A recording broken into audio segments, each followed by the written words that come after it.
오늘도 반가워요. 오늘은 느헤미야 두 번째 시간이에요. 제목은 위대한 애국자예요. 제목을 다시 한번 말씀해 볼까요? 위대한 애국자. 성경 말씀은 느헤미야 2장 9절에서 2장 20절까지예요. 말씀을 듣고 성경을 꼭 읽어봅시다. 다 같이 기도하고 말씀을 들어볼까요? 사랑의 예수님, 오늘도 말씀을 들을 때 살아계신 하나님께서 느헤미야에게 향하신 하나님의 사랑을 눈과 귀를 열어 듣게 하여 주시고 믿음의 조상들의 신앙을 잘 본받을 수 있는 은혜를 더하여 주세요.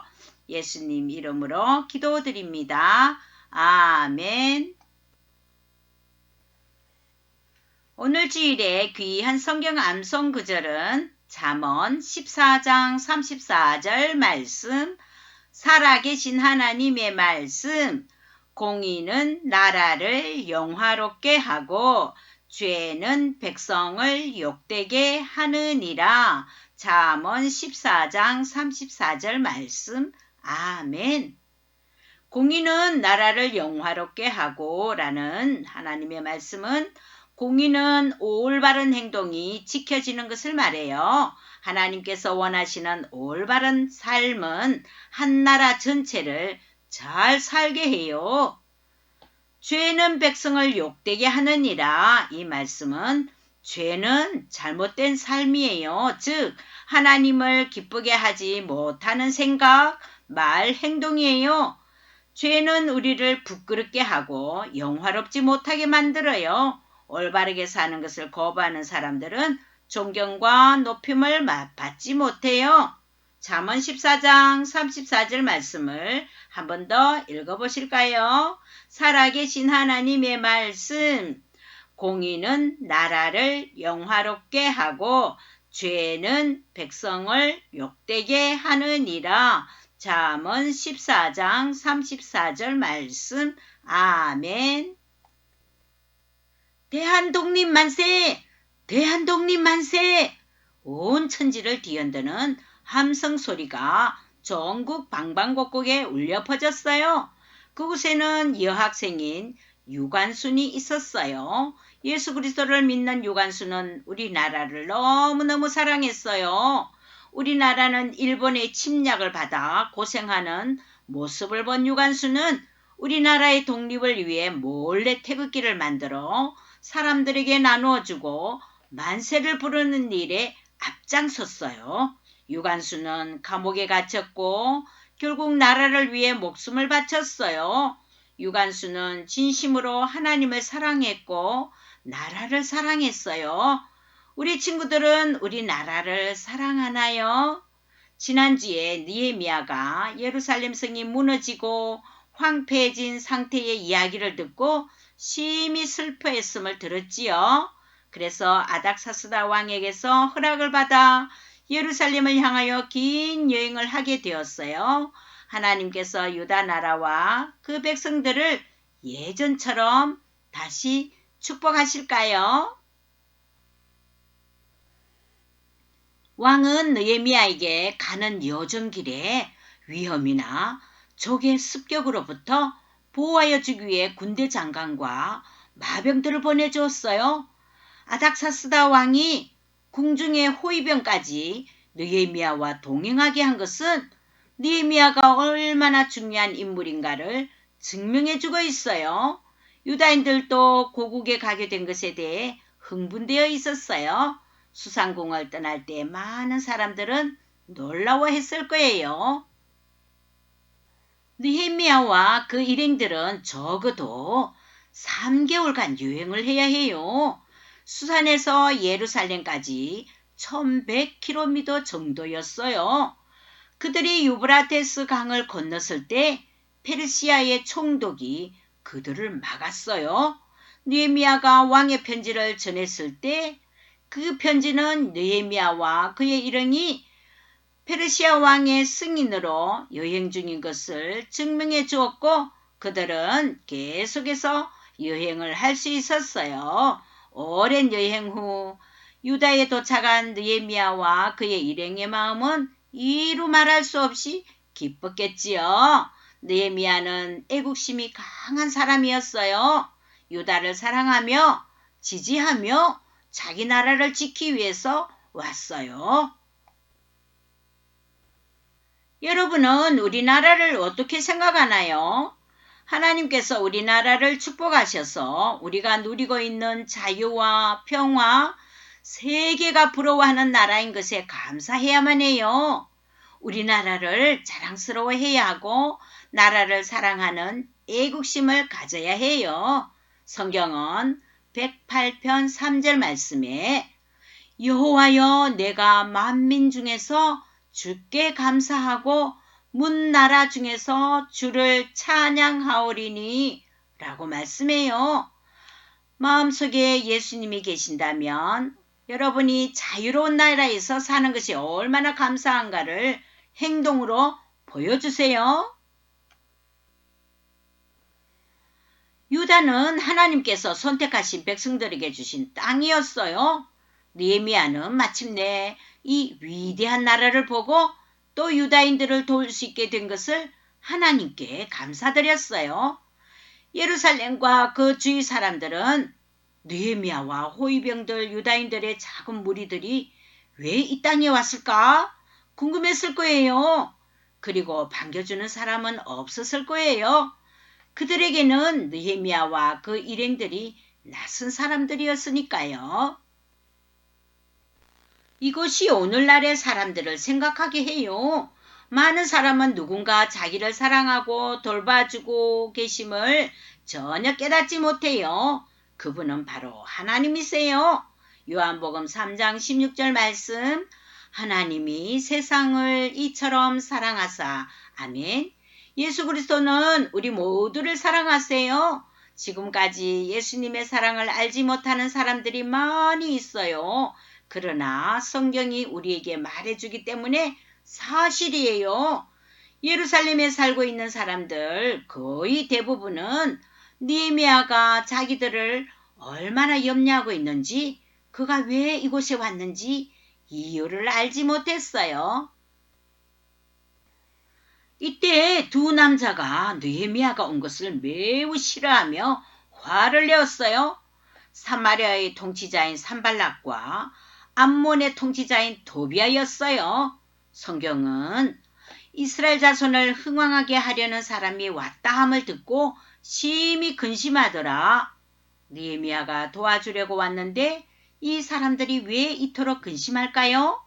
한 가지 이유는 그들은 유다인을 미워했기 때문이에요. 그들은 예루살렘이 다시 강한 도시가 되어 자기들의 도시보다 더 강하게 되는 것을 두려워했어요. 유다가 강해져서 자신들의 나라인 사마리아나 암몬보다 더 강해지는 것을 원하지 않았어요. 산발락과 도비아와 또 다른 한 사람이 계속해서 유다인들에 대해 악한 음모를 꾸몄어요. 그들의 마음은 죄악으로 가득 찼어요. 성경은 여러분과 나도 이와 같은 마음을 갖고 있다고 말해요. 성경 예레미야 17장 9절에서 만물보다 거짓되고 심히 부패한 것은 마음이라. 아멘. 이렇게 말하고 있어요. 이 말의 뜻은 사람의 마음이 모두 죄로 인하여 악하다라는 뜻이에요. 사람들 모두가 죄로 인해 화를 내기도 하고 거짓말로 속이기도 하고 몰래 남의 물건을 훔치고 미워하는 감정을 가지고 욕하고 하나님이 없다고 비방하는 모든 것은 죄에서 나오는 것이에요. 우리는 이런 악한 행동을 하려고 하는 마음을 가지고 있어요. 하나님은 이런 모습은 기뻐하지 않으세요. 산발락과 도비아는 느헤미야가 도착하자마자 화를 내며 악한 짓을 계속하려고 했어요. 자기들의 적인 유다인들로부터 도움을 받는 것을 원치 않았어요. 느헤미야가 도착한 지 3일째 되는 날 성벽을 둘러봤어요. 느헤미야는 하나님의 감동으로 예루살렘을 위하여 일하는 모든 것을 비밀로 했어요. 그래서 밤에 아무도 모르게 성벽의 상태가 얼마나 나쁜지 모든 사람이 잠자리에 들기까지 기다리며 몇 명의 사람들과 성을 둘러보았어요. 어떤 곳은 돌무더기와 쓰레기 더미가 가로막혀서 느헤미야가 탄말이 지나갈 수도 없을 정도였어요. 느헤미야는 포기하지 않고 말에서 내려 자세히 그 상태를 확인했어요. 이 도시를 둘러싸고 있는 여러 성문이 있었는데 지금은 다 어디에 있다는 말인가? 성문 하나하나를 확인했어요. 성모통이 북쪽에 위치한 양문을 보았어요. 희생제물은 흠없는 양을 사용했는데 양을 들에서 데려와서 이 문을 통해 들어갔어요. 그래서 이 문을 양문이라고 불러요. 오늘날에는 죄를 용서받기 위해 희생제물을 드릴 필요가 없어요. 예수님께서 우리의 죄를 대신하셔서 희생제물이 되어주셨어요. 우리의 죄값은 어떻게 없어졌지요? 그리고 어떻게 해서 구원이 임했지요? 베드로전서 1장 19절 말씀, 오직 흠없고 점 없는 어린 양 같은 그리스도의 보배로운 피로 된 것이니라. 아멘. 우리의 죄는 죄 없으신 하나님의 아들로 이 땅에 오셔서 우리를 죽음과 지옥 형벌에서 건져주시고 지금도 살아계셔서 계속 죄로 물든 사람들을 구원해 주시고 계십니다. 느헤미야는 밤중에 성 안을 주의 깊게 현장을 조사했어요. 성벽과 성문의 재료들을 얼마나 필요한가를 조사를 마쳤어요. 느헤미야는 성벽과 성문을 짓는 엄청난 일을 곧 작업을 시작하기 원했어요. 내일 당장 사람들에게 일의 계획을 알리기로 결심했어요. 다음날 아침에 느헤미야가 백성의 지도자들을 모아놓고 말했어요. 우리가 당한 공경은 여러분이 보는 대로입니다. 예루살렘이 황폐하고 성문이 타버렸으니 자, 예루살렘 성을 건축하여 다시는 부끄러움을 당하지 맙시다. 백성들은 아무도 성을 건축하는 일에 대해 비웃거나 느헤미야를 비난하지 않았어요. 백성들은 일어나 건축합시다. 한 목소리로 외쳤어요. 느헤미야는 그들 마음속 깊이 숨겨진 애국심을 불러일으킨 거예요. 백성들은 유다인과 유다 나라에 살고 있는 것에 자랑스러운 마음을 갖게 된 거예요. 여러분은 우리나라를 자랑스럽게 여기나요? 우리는 우리나라에서 가장 특권인 것은 자유예요. 우리가 자유로운 나라에 살기까지는 사람들의 희생이 있었어요. 여러분 마음속에 예수님이 계신다면 여러분이 자유로운 나라에서 사는 것이 얼마나 감사한가를 행동으로 보여주세요. 애국가를 부를 때 우리나라에 대한 감사와 자랑스러워하고 있음을 표현할 수 있어요. 나라를 지키기 위해 군인으로 입대할 수 있어요. 우리는 우리나라를 위하여 유익을 끼칠 수 있는 사람이 되어야겠지요. 오늘의 성경 암송 구절을 읽어보실까요?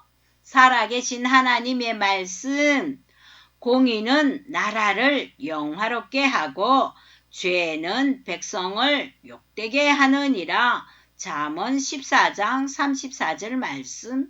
아멘.